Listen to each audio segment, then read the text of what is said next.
علیہ وسلم کوئی حکم ارشاد فرماتے ہیں تو کبھی تو بظاہر حکم کا لفظ استعمال ہوتا ہے،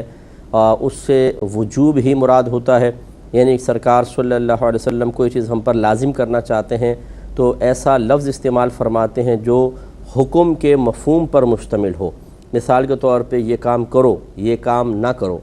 اور کبھی ایسا ہوتا ہے کہ سرکار مشورتاً کہتے ہیں، جیسے باپ اپنے بیٹے کو کہے بیٹا ایسا نہ کرو، میرا مشورہ یہی ہے۔ اب ایسا نہ کرو یہ بظاہر ایک حکم ہی ہے، لیکن جب آگے کہہ دیا میرا مشورہ ایسا نہ کرو تو اس کا مطلب ہے کہ یہ باقاعدہ یہاں پہ باپ سختی نہیں کرنا چاہتا، بیٹے کے لیے تمام راہیں بند نہیں کرنا چاہتا کہ میرا کہنا ماننا ہی ہوگا، تمہارے لیے اور کوئی دوسری چوائس نہیں ہے، بلکہ جب یہ کہہ دیا کہ مشورہ ہے تو اس کا مطلب یہ ہے کہ دونوں آپشن سامنے رکھ دیے، کر بھی سکتے ہو نہیں بھی کر سکتے ہو، چوائس آپ کی ہے۔ اسی طرح رحمت کونین صلی اللہ علیہ وسلم نے یہاں جو حکم ارشاد فرمایا اس میں دونوں پہلو ہیں، ان میں سے کوئی بھی چیز ایسی نہیں ہے کہ جو ہم پر واجب ہو، بلکہ یہ ایک سمجھ لیں کہ سرکار نے فضیلت والی شے کا ذکر فرمایا جس کو لفظ حکم سے صحابی نے حضرت برا بن عازب رضی اللہ تعالی عنہ نے ذکر کیا ہے۔ یہی وجہ ہے کہ دیکھیں بیمار کی عیادت کرنا یہ سنت ہے، کوئی فرض یا واجب نہیں ہے۔ اسی طرح جنازے کے ساتھ جانا فرض یا واجب نہیں ہے، مستحب ہے۔ چھینک کا جواب دینا، اس کے بارے میں علماء نے فرمایا کہ اس میں زیادہ شدت اور سختی اس مقام پہ نہیں دوسرے مقام پر ہے، وہ بھی اس صورت میں نے آپ کو بتایا تھا کہ جب سامنے والے نے الحمدللہ اس پہ کہا ہو چھینک پر تو ہم جواب دیں گے، یہ واجب ہوگا۔ اسی طرح قسم اٹھانے والے کی قسم پوری کرنا یہ کوئی واجب نہیں ہے، ہاں مظلوم کی مدد کرنا بعض صورتوں میں واجب ہوتا ہے، وہ ہم بتائیں گے۔ دعوت قبول کرنا واجب نہیں ہے، فرض نہیں ہے، ہاں بعض صورتوں میں سنت مؤکدہ ضرور ہے، اس کے بارے میں عرض کرتا ہوں۔ اور سلام کو عام کرنا یہ سنت اور مستحب ہے۔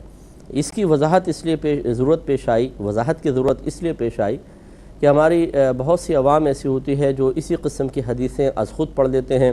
نہ شرح کے ساتھ نہ تشریح کے ساتھ، اور پھر وہ اس سے ایک نتیجہ اخذ کرتے ہیں کہ اس کا مطلب یہ ہوا کہ جب سرکار نے حکم فرمایا تو یہ چیزیں ہم پر لازم ہیں،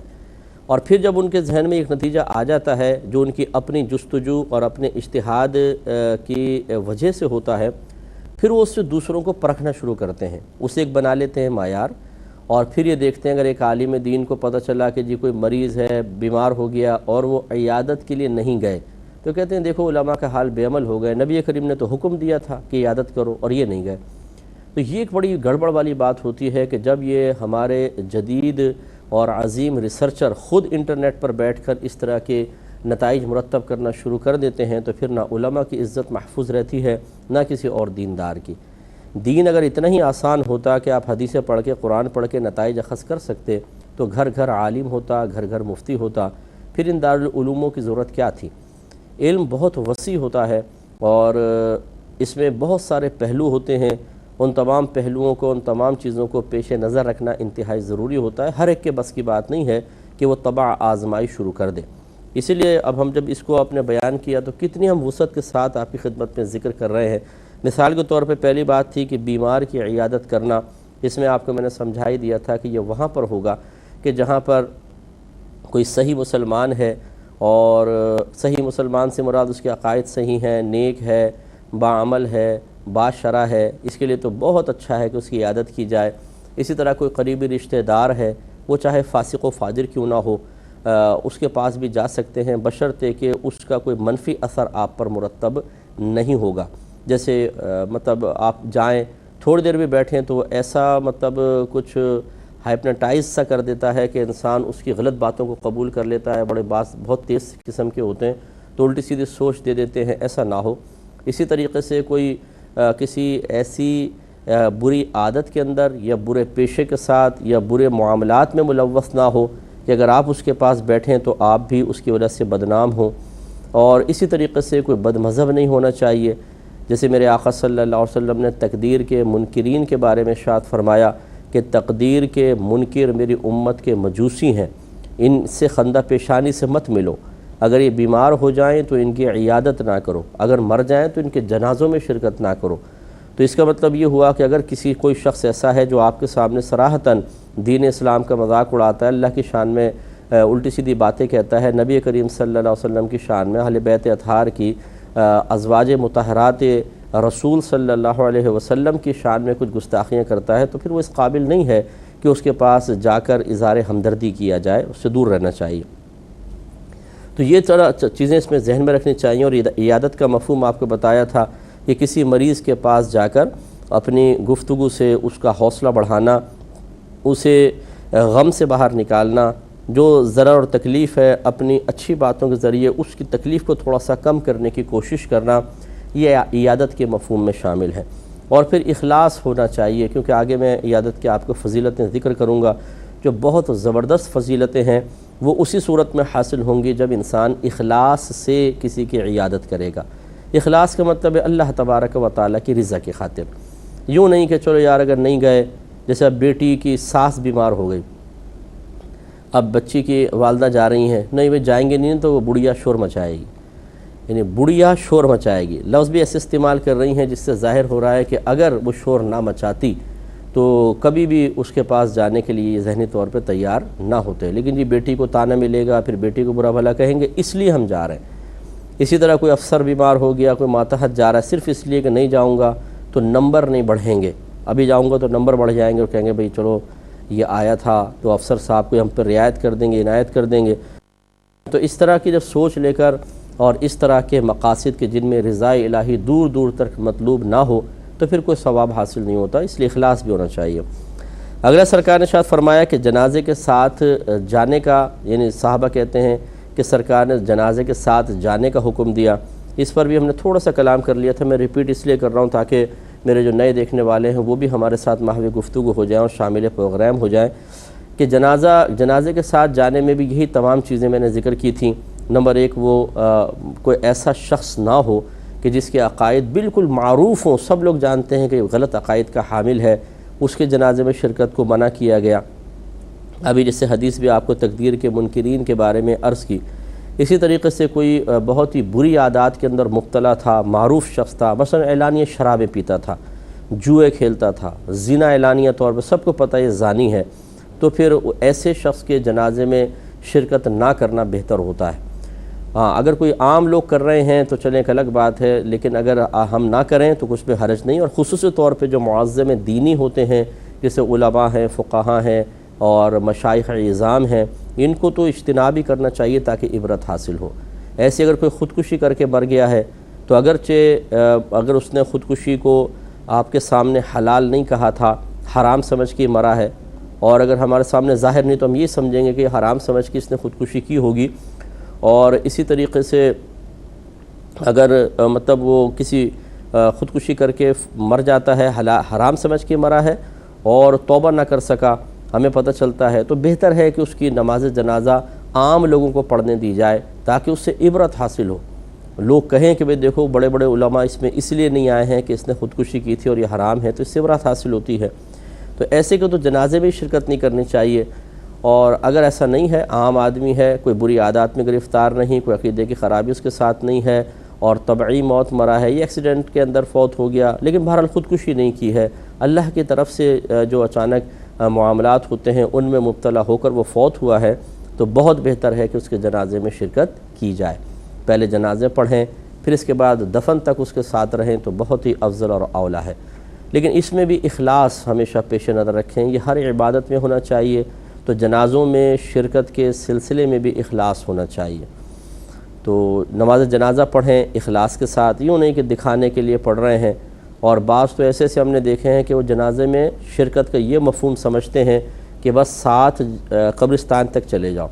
کیونکہ وہ نماز بھی نہیں پڑھتے ہیں، ایسے لوگ ہم نے دیکھے ہیں سائیڈ میں کھڑے رہتے ہیں، نماز نہیں پڑھتے ہیں، دوسرے نماز پڑھ رہے ہوتے ہیں، بعد میں کندھا دیتے ہیں اور چلو جی دفنا کے غائب ہو گئے، تو بھائی آپ کے شرکت کرنے کا کیا فائدہ ہوا؟ مردے کو اس وقت دعاؤں کی ضرورت ہے تو آپ باقاعدہ جنازہ پڑھتے، اس میں اس کو دعا دیتے، تو یہ بیچاروں کو دعا بھی نہیں آتی بعض اوقات تو خیر، لیکن دعا دیتے، اس کے بعد ساتھ جاتے کلمہ شہادت پڑھتے ہوئے یا اور ذکر الہی وغیرہ کرتے ہوئے، اور پھر جب قبر میں اس کو اتارا جاتا پھر اس کے لیے دعائیں کرتے، تو اس کے لیے بڑی رحمت کی امید تھی۔ تو اس لیے جنازے میں شرکت کا مفہوم یہ نہیں ہے کہ آپ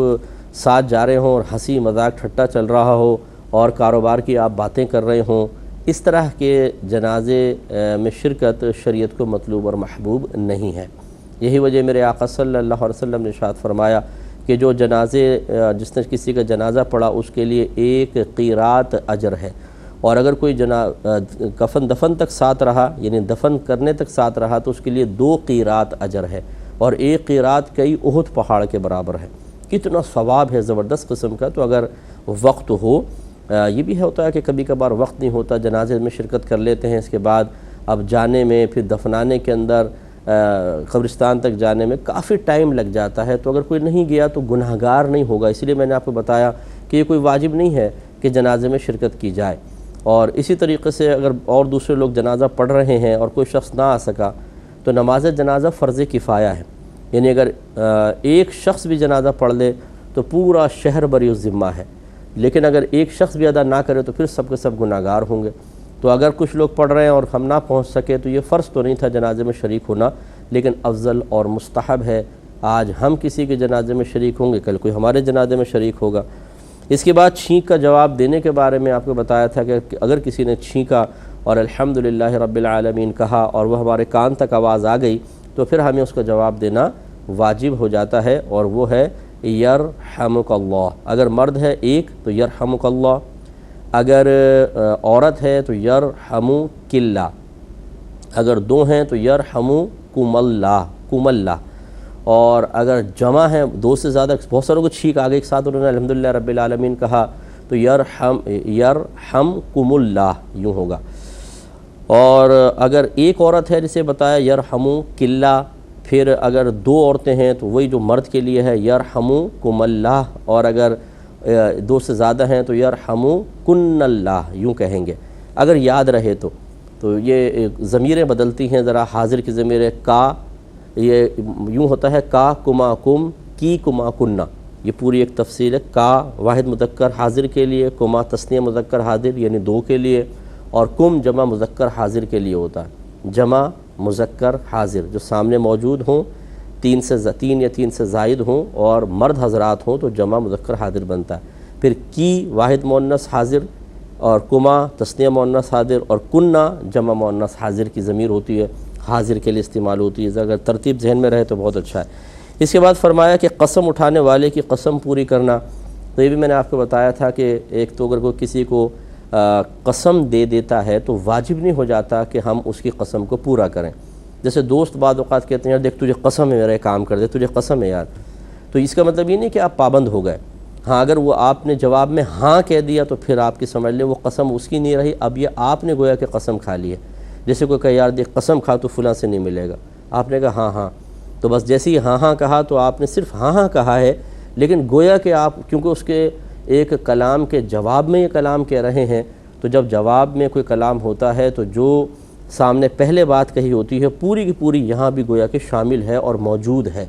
تو گویا کہ آپ یوں کہہ رہے ہیں کہ ہاں میں قسم کھاتا ہوں کہ فلاں سے نہیں ملوں گا، تو سمجھ لیں اب یہ قسم ہو گیا، اب اگر آپ فلاں سے ملیں گے تو آپ کی قسم ٹوٹ جائے گی۔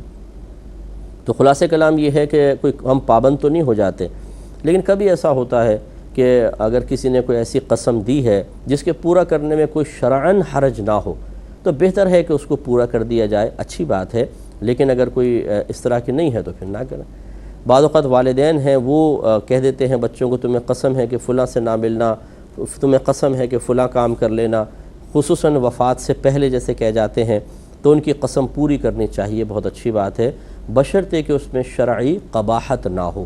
اب قسم پوری کرنے میں کیا کیا شرعی قباحتیں ہو سکتی ہیں انشاءاللہ اس کو ذکر کریں گے، لیکن نیکسٹ پروگرام میں وآخر دعوانا ان الحمدللہ رب العالمین۔